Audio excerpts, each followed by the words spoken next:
मेरी कहानी मेरी जुबानी के अंतर्गत मैं आपके लिए एक नई कहानी लेकर आई हूँ जिसका नाम है परिधि। उस दिन मिनी को स्कूल छोड़कर लौट रही थी। रास्ते में रश्मि मिल गई, मेरे बचपन की सहेली। मेरे बहुत मना करने पर भी वह मुझे अपने साथ अपने घर ले गई। रश्मि के घर में साधन संपन्नता के साथ साथ आज आपसी प्रेम विश्वास भी भरपूर था। यह प्रतीत हुआ वह अपने बारे में अधिक से अधिक बताना चाहती थी और मैं अधिक से अधिक छिपाना चाहती थी।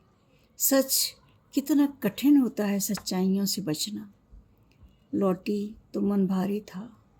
रश्मि की पूर्णता ने मेरी अपूर्णता की पीड़ा को और तीव्र कर दिया था। अतीत के सारे दृश्य आंखों के सामने घूम रहे थे। मध्यम परिवार में जन्मी मैं घर की बड़ी बेटी थी। शुरू से ही मम्मी पापा की बेहद लाडली दुलारी। छोटे भाई उत्कर्ष के आगमन के बाद मेरे पापा मुझे और उत्कर्ष को पढ़ा लिखा कर सोए को बनाना चाहते थे। मेरी मम्मी बहुत स्नेही और समझदार थी। कक्षा 8वीं 9वीं तक मैं अच्छे अंकों से उत्तीर्ण होती गई। उत्कर्ष भी मेरे साथ उत्साह से पढ़ता रहता। मेरे परीक्षा परिणाम से मम्मी पापा बहुत खुश होते, मेरी प्रशंसा करते और मैं भी फूली नहीं समाती। 10वीं कक्षा तक आते आते आधुनिक सभ्यता के प्रभाव और फिल्मों के प्रति आस्था ने मेरे सोचने समझने का ढंग ही बदल दिया। हम उम्र लड़कों को देखकर मैं न जाने कैसी अनुभूतियों से भर जाती। फिल्म देखने बैठती तो प्रत्येक फिल्म की हीरोइन में मैं स्वयं को खोजती और काल्पनिक हीरो के विषय के बारे में सोचती रहती। पढ़ाई का स्तर क्रमशः नीचे गिरने लगा। मम्मी पापा को बहुत आशा के बावजूद भी हाई स्कूल परीक्षा में मैं अच्छे अंक नहीं ला सकी। उन्हें दुख हुआ, बुरा भी लगा, पर मैंने स्वयं को परिवर्तित करने का कोई प्रयास नहीं किया। मम्मी की चिंता को मैंने झूठे आश्वासन देकर दूर करने का प्रयास किया। मैं देखने में थोड़ी आकर्षक थी ही, बनाव श्रृंगार के प्रति रुझान ने मुझे और आकर्षक बना दिया। सहेलियों के प्रोत्साहन से मुझे बल मिला। एक दिन मैंने अनुभव किया, एक लड़का प्रतिदिन खड़े होकर मुझे घूरता रहता है। दिल की धड़कन एकदम तेज हो गई। मुझे जाने कैसा कैसा लगने लगा। दूसरे दिन ना चाहते हुए भी मेरी दृष्टि उसकी दृष्टि से मिल गई। उसका स्मित चेहरा भला सा लगा। फिर वह रोज का क्रम बन गया। मैं कनखियों से उसे देख लेती और अच्छा अनुभव करती। एक दिन उसने एकांत पाकर मुझे बताया कि उसका नाम नमन है। मैं भी यह कहकर कि मेरा नाम प्रगति है दौड़ कर आ गई। मेरे हाव भाव से वह मन की स्थिति समझ चुका था। जिस दिन उसने मुझे पहला प्रेम पत्र दिया, उस रात मैं ठीक से सो नहीं सकी। मम्मी से कहूँ या ना कहूँ, यही सोचती रही। हृदय और मस्तिष्क के मध्य द्वंद्व चलता रहा। शायद यही वह क्षण था जब मेरे भविष्य का फैसला होना था। हृदय के सामने मस्तिष्क पराजित हो गया। मम्मी से कहने पर बात बिगड़ जाएगी, ऐसा सोचकर मैंने डरते हुए उसके पत्र का उत्तर दे दिया। यही था मेरे दिशाहीन होने का प्रथम चरण। प्रेम पत्रों का सिलसिला शुरू हो गया। एकांत में मिलना जुलना अब नई ज़रूरत थी। नमन कॉलेज में पढ़ता था। उसकी पढ़ाई प्रभावित होने लगी। बात मम्मी पापा तक पहुंची। पापा ने प्यार से समझाया, डांटा भी। मम्मी ने सीधे सादे शब्दों में जीवन की सच्चाई की निष्ठुरता व्यक्त की। मुझे सच्चरित्रता के सारे मूल मंत्र बताए। मैं रोई, गिड़गिड़ाई, नमन से कभी न मिलने का वादा किया, पर मेरे मनो मस्तिष्क पर नमन का इतना जादू छाया हुआ था कि मैं स्वयं को नहीं रोक पाई। मम्मी की पाबंदियां बढ़ती गईं और उसी गति से मेरी चालाकियां भी बढ़ती गईं। मैंने झूठ, फरेब, छल, कपट सारे अस्त्र प्रयोग कर डाले। मम्मी पापा के प्यार और विश्वास को मैंने पूरी निर्दयता के साथ चकनाचूर कर दिया।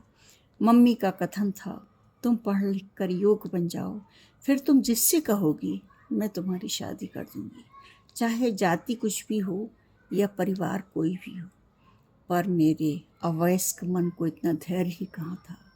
पढ़ने लिखने से मुझे चिढ़ हो गई थी। लगता था जीवन के सुंदर स्वरूप को कितना बिगाड़ देती हैं ये निर्जीव पुस्तकें। भविष्य क्या होगा, आजीविका क्या होगी, इससे ना मुझे मतलब था और ना नमन को। नमन ने किसी प्रकार बीए पास कर लिया, मैं तो 12वीं में ही फेल हो गई थी।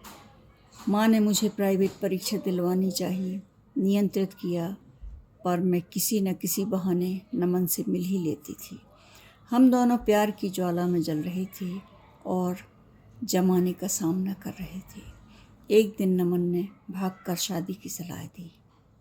मुझे भी लगा शायद यही ठीक रहेगा, क्योंकि फिर हमें मिलने से कोई नहीं रोकेगा। नमन का साथ होगा तो सारे सुख स्वतः साथ होंगे। यही मुझे लग रहा था।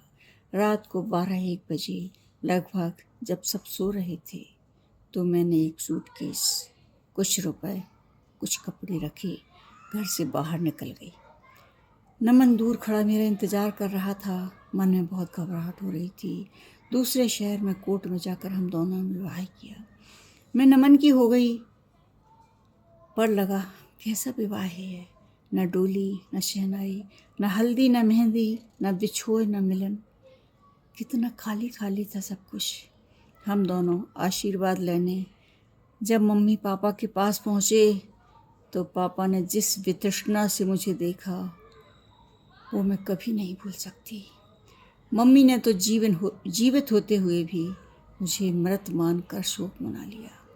उन दोनों ने आजीवन मेरी शक्ल ना देखने की सौगंध खा ली। मैं नमन के साथ जब उसके घर गई तो वह परिवार भी शोकमग्न था। समाज के भय से मुझे घर में जगह तो दे दी, पर हृदय में स्थान कभी नहीं मिला। वधू नहीं, मात्र एक पूर्णकालिक सेविका बनकर रह गई। ऐसी स्थितियों में नमन का सानिध्य भी मुझे कितना सुख दे पाता। आर्थिक तंगी के कारण नमन के नौकरी के प्रयास सघन हो गए। बड़ी कठिनाई से दूसरे शहर में छोटी सी नौकरी मिली। दूसरे शहर में नए सिरे से सब कुछ स्थापित करना, वह भी पैसे के अभाव में, बहुत कठिन था। प्रतिदिन नई परेशानियों का सामना करना पड़ता। सबसे बड़ा आघात मुझे तब लगा जब मैंने जाना नमन, जिसके प्रेम की डोर में बंधी मैं सारे रिश्ते परे छिटक कर चली आई थी, वह बहुत दुश्चरित्र, गैर जिम्मेदार व्यक्ति था, जिसे नित्य नई लड़कियों के साथ घूमना और मौज मस्ती करना पसंद था। हम दोनों के मध्य झगड़े होने लगे। प्यार का आवेग जिस तेजी से आया था उसी तेजी से कम होने लगा। आज मेरे विवाह को 8 वर्ष हो चुके हैं। मैं 6 वर्षीय बेटी मिनी की माँ हूँ। दूसरी संतान को पृथ्वी पर लाने की न मेरी हिम्मत है और न उत्साह है। नमन से मैंने प्रेम किया, फिर विवाह किया, पर लगता है हमारे मध्य मानसिक तादाद में तो था ही नहीं। मात्र सपनों के महल थे जो ढह ढहा कर कब गिर गए पता ही नहीं चला। मम्मी की कहीं सभी बातें अक्षरशः सत्य हो गई हैं। आर्थिक तंगी ने परेशान कर डाला है, और फिर नमन को प्रतिदिन शराब पीने की लत और भी कष्टदायी है। मैं किसी से बात करती हूँ तो नमन संदेह की दृष्टि से देखते हैं। जिंदगी नर्क बन गई है। जीवन की चाह न होते हुए भी यह अभिशप्त जीवन में जी रही हूँ, केवल अपनी बेटी मिनी के लिए। सच तो यह है कि मेरे और नमन के बीच पवित्र प्यार था ही नहीं। वह तो आयु के अनुसार स्वाभाविक सम्मोहन मात्र था, वासना का दलदल मात्र था जिसमें मैं फंसती चली गई। मैंने प्यार जैसे मूल्यवान शब्द की अवमानना की है, इसकी सज़ा तो मुझे सहनी ही होगी। कभी कभी मम्मी पापा बहुत याद आते हैं। लगता है मम्मी के पैरों से लिपट कर घंटों रोती रहूं। सच मैंने बहुत दुख दिए हैं उन्हें, प्यार और ममता को अपमानित किया है मैंने। मम्मी को कितना शौक था मैं बहुत पढ़ूं, ऊंची नौकरी करूं और फिर वे अपनी लाडली को स्वयं वधू बनाकर विदा करें। मेरे चले जाने के बाद माता पिता को कितनी जिल्लत, कितना अपमान सहना पड़ा होगा। बेटी के संस्कारहीन बनाने के बेबुनियाद आरोप मम्मी को छलनी कर रहे होंगे। रो रो कर बुरा हाल हुआ होगा उनका। मितभाषी पापा ने कितने दिनों तक क्षोभ के कारण चुप्पी साध ली होगी। उत्कर्ष जो मेरे बिना एक दिन भी नहीं रह सकता था, कैसे क्या सोचकर इतना कठोर हो गया कि एक बार भी अपनी दीदी से मिलने नहीं आया। सुना है पढ़ लिख कर इंजीनियर बन गया है, उसकी शादी की तैयारियां हो रही हैं। सच कितना प्यारा लगेगा मेरा उत्कर्ष दूल्हा बनकर।